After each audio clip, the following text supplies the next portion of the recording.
আরে তেমন বিষয় না, কিন্তু আপনাকে কে বলল? কে আর? মিতু বলেছে। আপনার ফোনে কল করেছিলাম, মিতুই রিসিভ করেছে।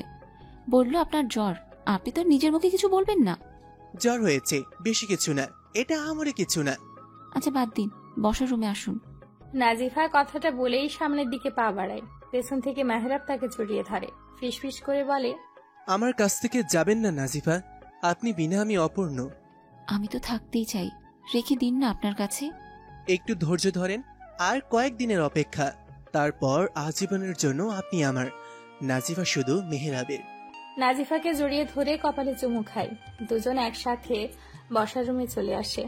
সকালবেলা ঘুম ঘুম চোখে চোখ খুলে নীর। শরীর ব্যথায় মনে হচ্ছে জান বেরিয়ে যাবে। উঠে বসার শক্তি পর্যন্ত নেই।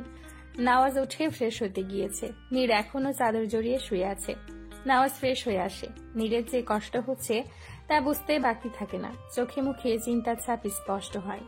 নীরের দিকে এগিয়ে যায়, মুখের উপর থেকে চাদর সরিয়ে গালে হাত রেখে বলে, নীর বুকে একখান বই জড়িয়ে বারান্দায় ডিভানের ওপর শুয়ে আছে।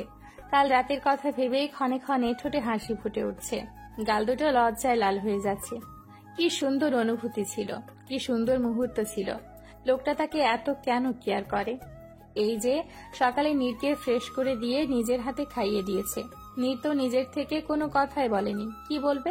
লজ্জায় শেষ হয়ে যাচ্ছে। তবে নওয়াজের জন্য অন্য রকমের অনুভূতি হচ্ছে। এই অনুভূতি কি তা নীর জানে না। নীর শুধু জানে এই নওয়াজ তালুকদার, এই তালুকদার সাহেব তার, শুধু তার। নীরের দৃষ্টি আকাশের দিকে। আজ যেন তার সাথে তাল মিলিয়ে আকাশও হাসছে।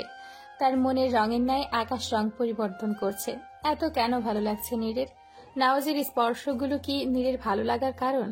না, নীর আর ভাবতে পারল না। ফোন বেজে উঠল। স্ক্রিনে তালুকদার সাহেব নাম ভেসে উঠেছে। ভিডিও কল দিয়েছে নওয়াজ। না, নীর কল রিসিভ করবে না। লোকটা চোখে চোখ রাখবে কি করে? আবারও ফোন রিং হয়। এবারও নীর কল কেটে দেয়। টুং করে মেসেজ আসে। কল রিসিভ করছো না কেন? নীর মেসেজের দিকে তাকিয়ে ছোট্ট করে উত্তর দেয়, এমনি। কি এমনি? তুমি কি সামহাও কাল রাতের ঘটনা নিয়ে লজ্জা পাচ্ছ? কল রিসিভ করো, না হলে কিন্তু খারাপ হবে। বলেই নওয়াজ আবারও কল দেয়। নীর ফোন কানের সামনে ধরে। জান, আমি কি কাল রাতে তোমার লজ্জা ভাঙতে সক্ষম হইনি? ইস, কেমন ঠান্ডা কণ্ঠ। নীর কি বলবে খুঁজে পায় না। কি আছে এই লোকের কণ্ঠে? এই কণ্ঠ শুনলে সবকিছু তালগোল পাকিয়ে যায় নীরের। নীরের ভাবনার মাঝে কল কেটে ভিডিও কল দেয় নওয়াজ। নীর কল রিসিভ করে। এত লজ্জা পাও কেন? আমার দিকে তাকাও নীর। নীর পলক তুলে নওয়াজের দিকে তাকায়। কেমন এক দৃষ্টিতে নীরের দিকে তাকিয়ে আছে। নীর নওয়াজের দৃষ্টি অনুসরণ করে নিজের দিকে তাকিয়ে আটকে ওঠে। পরনে জামার গলা বড় হওয়ায় গলার নিচের অংশে নওয়াজের দেওয়া ভালোবাসার চিহ্ন স্পষ্ট দেখা যাচ্ছে। সাথে গায়ে ওড়না না থাকায় আরো বিশ্রী অবস্থা। নীরের যেন লজ্জায় কান দিয়ে গরম ধোয়া বের হচ্ছে। নীর ঠুস করে কল কেটে দেয়। কিন্তু নীরের ফোন যেন বেজেই চলছে। না, ফোন না তুললে এই লোক বারবার ফোন দিতেই থাকবে। নীর ফোন তুলে কানে নিল। কোনো কথা বলার আগেই শুনতে পেল, যেখানে তোমার প্রতিটা লোমকূপ আমার দেখা ও ছোঁয়া হয়ে গিয়েছে, সেখানে কেন এত লুকোচুরি?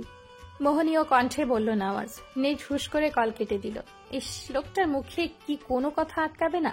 লজ্জায় যে নীরের অবস্থা খারাপ তা জেনেও এই লোক আরো বেশি বেশি লজ্জা দিচ্ছে। ইচ্ছে করে করছে এসব, অসভ্য একটা।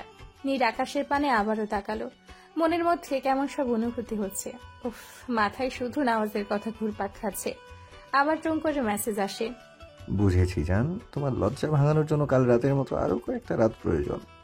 আবার নীরের গাল লাল হয়। না, আর এই লোকের কথা ভাববে না। নীরের ভাবনার মাঝে আবারও ফোন বেজে ওঠে। নীর ভাবে হয়তো এবার নওয়াজ, কিন্তু না, এবার স্ক্রিনে মা লেখা জলজল করছে। নীর নিজের গায়ের সাথে ওড়না পেঁচিয়ে কল রিসিভ করে। কেমন আছো মা? আমি বেশ ভালো আছি। তুই কেমন আছিস? জামাই বাবা কেমন আছে? বাড়ির সবাই কেমন আছে? নীরের চিৎকার দিয়ে বলতে ইচ্ছে হলো, মা, আমি ভীষণ ভালো আছি, অসম্ভব রকমের ভালো আছি। কিন্তু না, এত খুশি হলে চলবে না। নিজেকে দমিয়ে রেখে বলল, সবাই ভালো আছে মা, আমিও ভালো আছি। মা, নয়নাকে নিয়ে আসো না, ঘুরে যাও, তোমাকে ভীষণ মনে পড়ছে। ধুর পাগলি, তুই আয়, জামাইকে নিয়ে আয়, কয়দিন থেকে যাবি? আমিও তোকে মনে করছি। আপু আসো না, তোমাকে খুব মিস করছি। নয়নার কথাই হাসে নীর। ঠোঁটে উচ্চারণ করে, আমিও তোকে খুব মিস করছি, একটু সময় করেই আসবো। আরো কিছুক্ষণ কথা বলে নীর মায়ের সাথে, কিন্তু আজ মায়ের ফেস কেমন যেন হয়েছিল। একবার জিজ্ঞাসা করলো কিন্তু কিছুই বলল না, শুধু একটা কথাই বারবার বলল, আমি তোকে খুব ভালোবাসি নীর। নীর এই বিষয় নিয়ে আর বেশি মাথা ঘামালো না।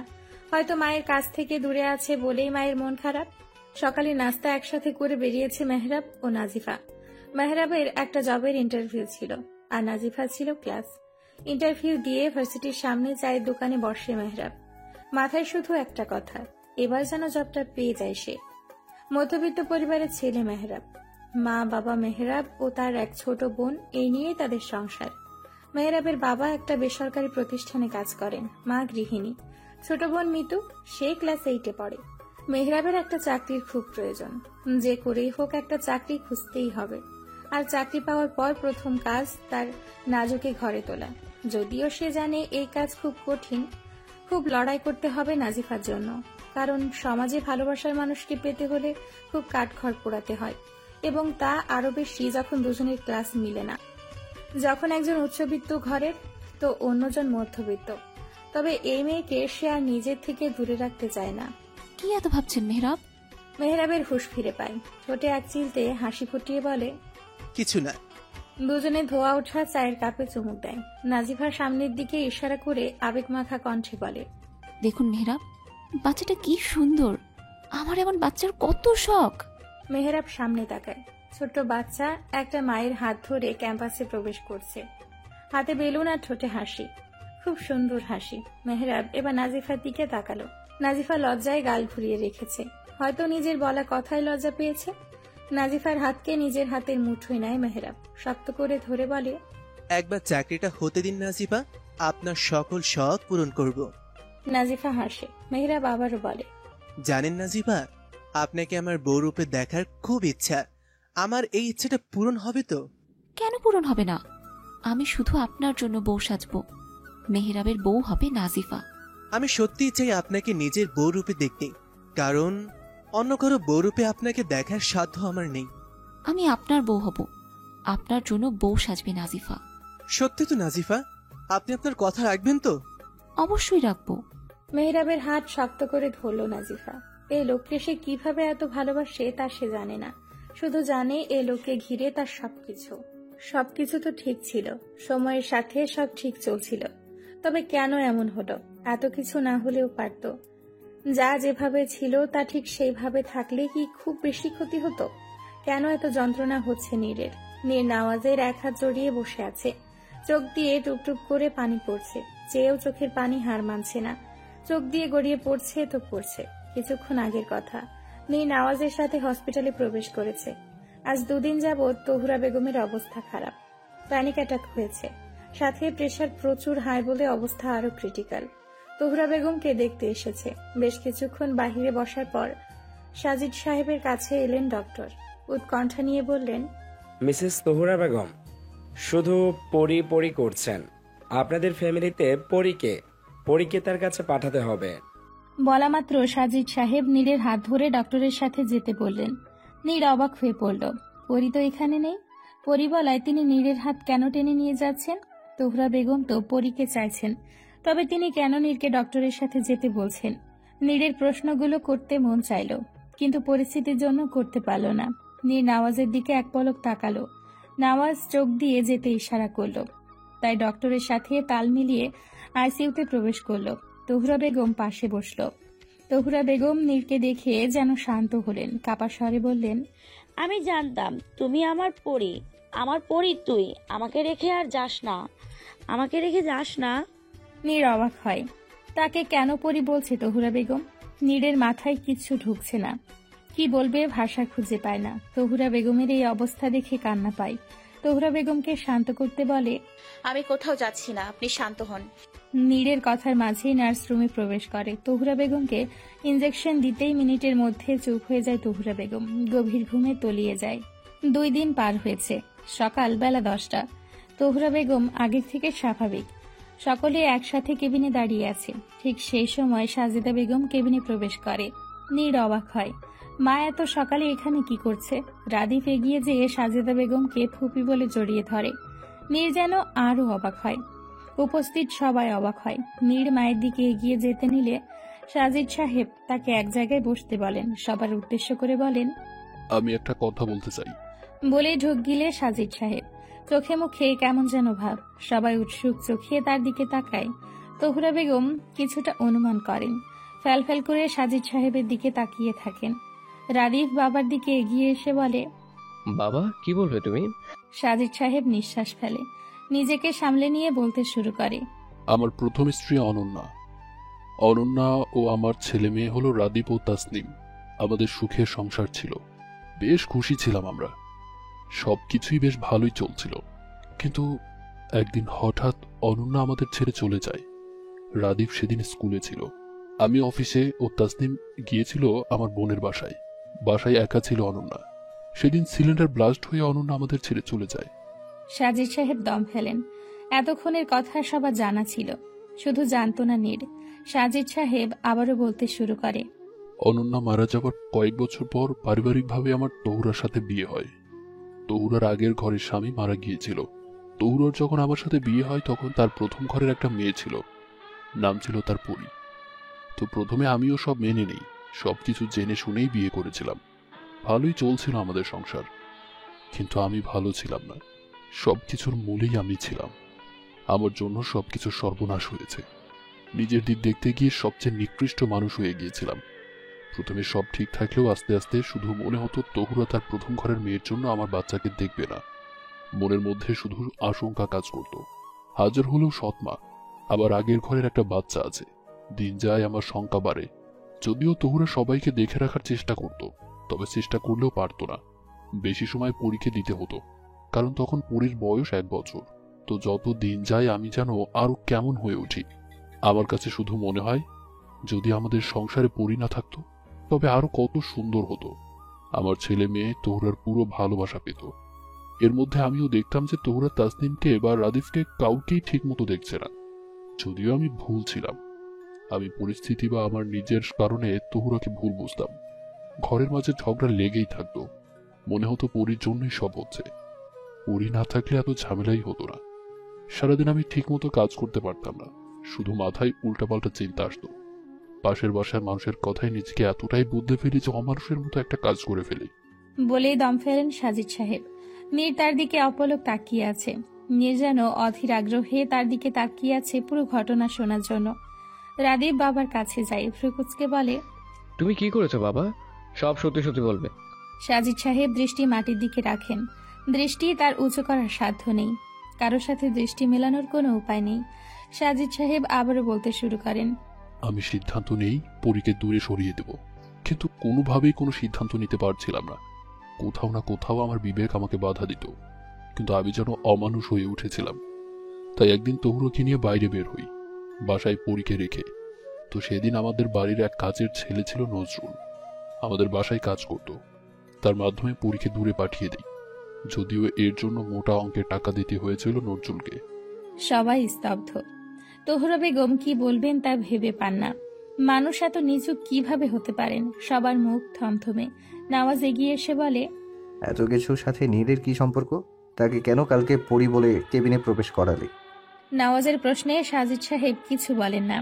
সাজেদা বেগম মুখ খুলে বলেন, আমার বাবা ছিলেন বেশ প্রভাবশালী, বেশ রক্ষণশীল পরিবারের মেয়ে আমি।